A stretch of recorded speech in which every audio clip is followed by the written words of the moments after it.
Hey everybody, it's Rosie, and today I will be showing you guys how to use the Ben Nye Creme Personal Kit. I did this video once already, but it took me entirely way too long, and even after editing it, it was still a 45-minute video, so we're gonna do it faster this time. Also, I don't even have 45 minutes to film, so hopefully it's gonna be faster. So, for those of you who don't know, Ben Nye is kind of the default for all stage makeup and a lot of special effects makeup, because they make some good thick makeup, cream-based makeup that will stay for a really long time.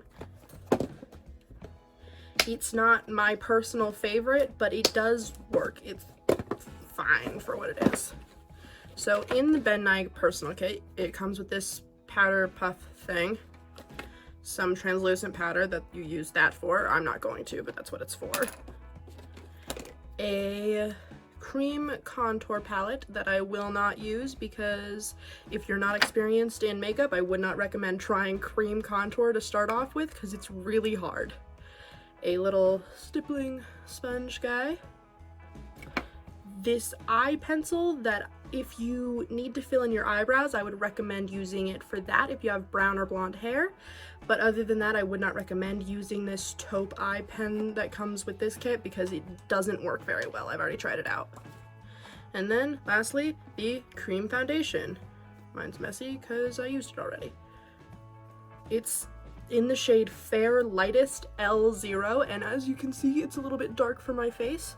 That is because a rule that I don't think people really use that much anymore, but a general rule of stage makeup has always been go a little bit darker than your skin tone because stage lights wash you out and you're trying to bring color back into your face. Now people generally just tend to go with their foundation color, but it doesn't hurt. If you're choosing between two colors and one of them's a little bit lighter than you and one of them's a little bit darker than you, go with the darker one. I forgot the kit also comes with one of these applicators and one of these little brushes.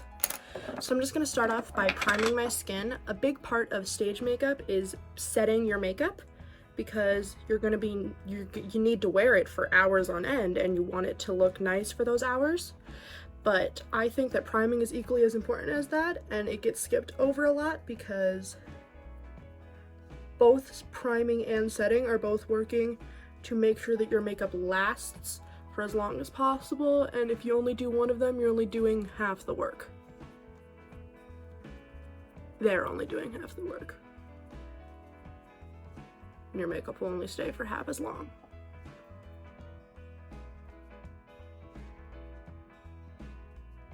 When applying the Ben Nye cream foundations, the natural instinct I think is to, so first you're gonna swipe in here and just get some on this applicator thing that came in the pack.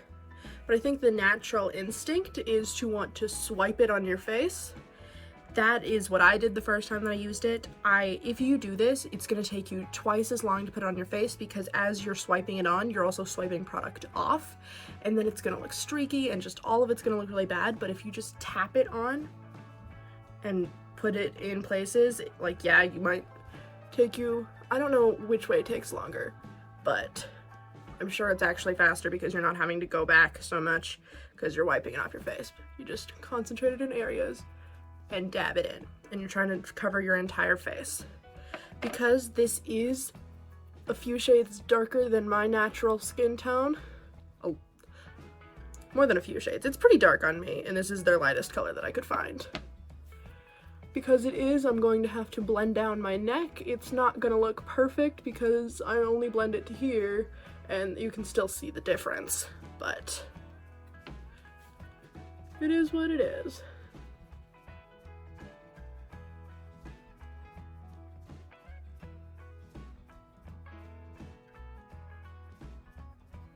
Now, you might be wondering why you need a super thick cream foundation for stage makeup. Why can't you just have your regular face? Well, like I said before, stage lights are very bright and they wash you out, so you need to add blush and eyeliner and different things to add dimension back to your face and to make it easier for people at a distance to be able to read expressions on your face. And it would be kind of weird if you had like blush and everything on if you didn't have foundation on, so it's kind of just a given. But the reason we usually use creams and really heavy duty thick creams is because they stay longer and they're more full coverage.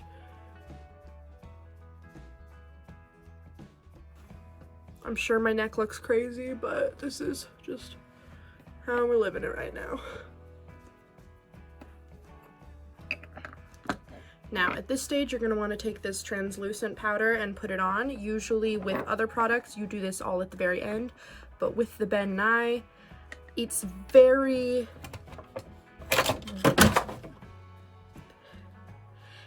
very wet product, and I just feel more comfortable. And as you can see on camera, I'm very shiny right now. And so once you put setting powder on it, it's just going to feel a lot more like on your face and not like it's going to just slick off.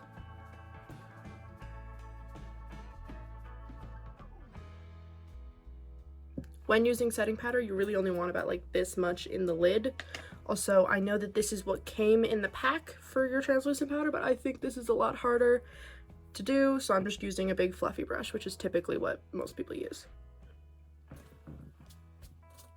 was trying so hard not to do that.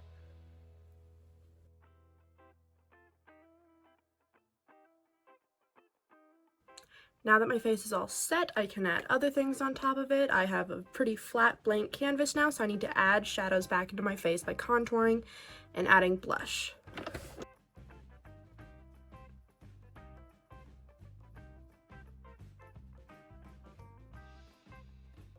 As you'll notice, I didn't do anything crazy with contouring. I just added some dimensions back into my face.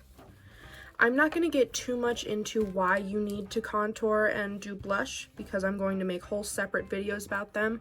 A lot of people don't contour, they skip that step, and that's perfectly valid. I just think it's a good step that most people should do because blush isn't something you skip, and I think it's just as important because you're adding the shadows back into your face that you just made a blank canvas with that foundation.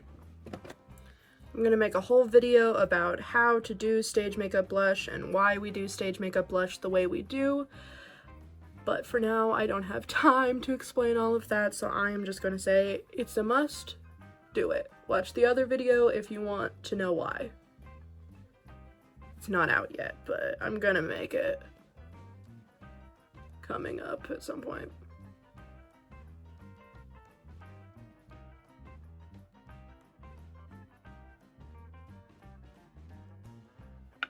A very important step if you have any hair color other than dark brown is filling in your eyebrows because you're trying to make your face more expressive, and if you have blonde hair or red hair like me, your eyebrows are naturally very light, and especially if you put on a darker foundation color, they now match the rest of your face, and your eyebrows are a very big part of the expressions that you make, and you need the audience in the very, very back of the room to be able to see your eyebrows. That being said, do your eyebrows accordingly with what your hair color is, or if you're wearing a wig, what that hair color is. I did a play recently-ish, it's about a year ago almost, but most recent play I did, where this guy with blonde hair, everyone kept telling him he needed to do his eyebrows, so he came out the first night for the play, and he did it every night because nobody had the guts to correct him, but he came out with dark black big filled in eyebrows, like he must have taken like an eyeliner or something because they were like big commas on his face and they were dark black and he had blonde hair and it looked crazy. So don't do that. If you have blonde hair, just fill your eyebrows in a dark brown, a medium brown, not even a dark brown because I don't want people to get carried away with that. Do a medium brown. If you have light brown hair, sure, try a dark brown. I have red hair, so I do a kind of darker orange color.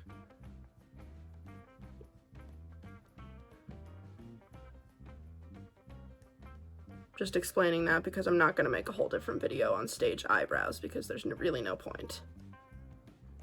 That's it. That's all you need to know about stage eyebrows and why I do them the way that I do. If you have dark hair, doing your eyebrows is optional. If you have light hair, it's really not. Because the audience needs to be able to read your expressions. Please don't bark, Sam. You're ruining this. I don't have time for you to be barking in my takes. Heckin' UPS guys here. Making my dog bark.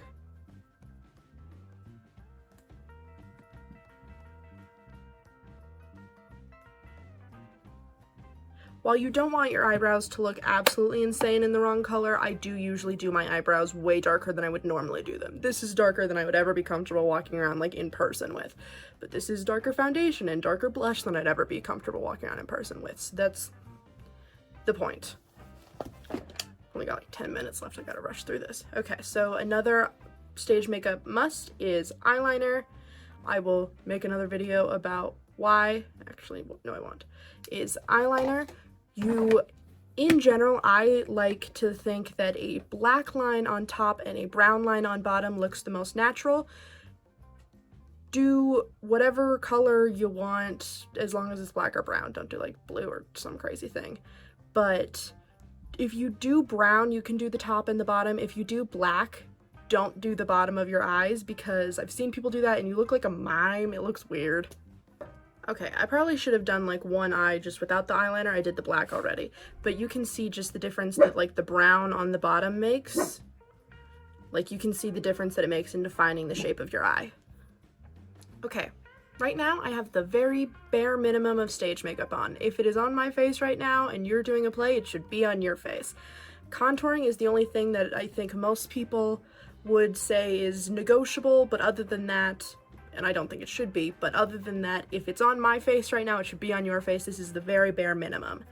I think that eyeshadow should be applied, and I think lipstick should be applied, because eyeshadow, you're trying to add a shadow back into your eye, very simple eyeshadow, and lipstick, you're trying to make your lips look darker, because now my lips kind of blend in with my face. So I'm gonna do that, but that's not, technically speaking, the bare minimum stage makeup.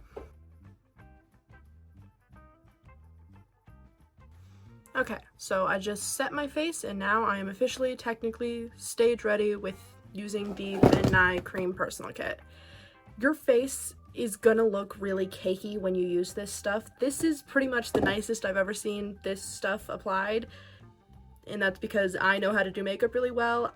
I was the head of hair and makeup at my high school my senior year for a theater department, so it was my job to make sure that everyone had one of these and had them on their face if they didn't have their own personal makeup stuff, and it always looked bad because people weren't applying it right. So hopefully you learned anything from this video on how to apply it better, but in general I just honestly don't really even recommend the Ben Nye because it feels thick and heavy on your face and it looks cakey as hell.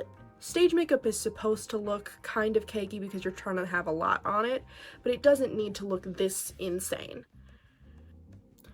What sucks is that when you do makeup for camera, at least with my camera, maybe if you have a more high-def camera then you don't need to, but at least with my camera, my makeup I already have to make a tiny bit thicker and darker than I do normally for it to show up correctly on camera. So this is what I would say pretty good solid stage makeup. I could maybe have my blush a little bit darker, but other than that, this is about the appropriate level, and I feel like it looks kind of normal on camera, which sucks.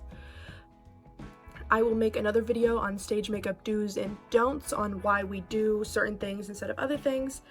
I will make a whole video about stage makeup blush.